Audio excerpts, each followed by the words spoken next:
Ja, ja, jag vet inte vad jag ska svara på den frågan så ska det bli pedagogiskt bra. When a bank extends a loan, it creates money. Let's say that I want to buy a very expensive watch of 100,000 euros and I don't have the money. I can go to a bank and ask for a consumption loan. Now, if they're a good bank, they say no, that we're not going to give you the consumption loan to buy this expensive watch.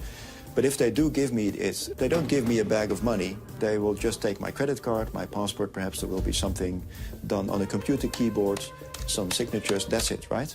I walk away with the watch on my wrist, very happily, supposedly.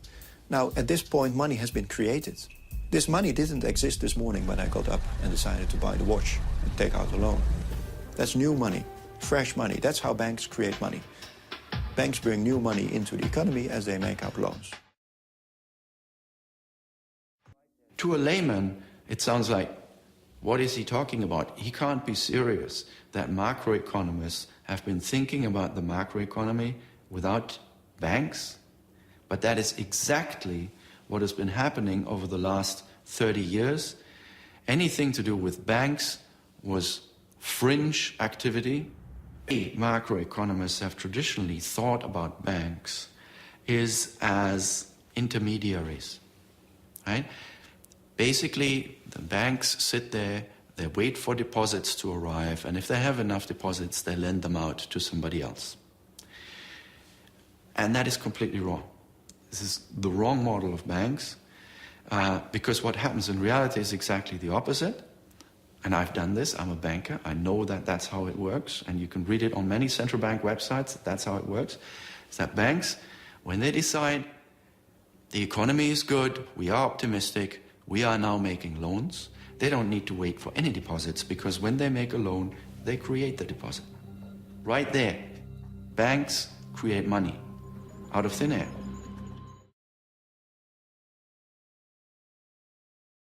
Into the core of the bow tie.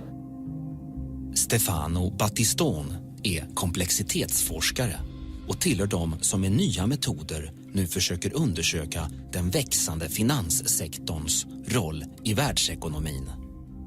Hans forskargrupp har för första gången kartlagt hela den globala företagsvärlden. Here we are following the connections among some of the most well-known financial institutions, and we see how many connections they hold with each other.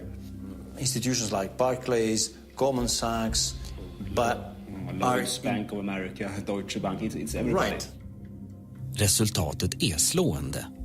Ett 100-tal bolagsjättar kontrollerar 80% av hela den globala företagsvärlden. Och nästan samtliga i toppen är bank- och finansbolag.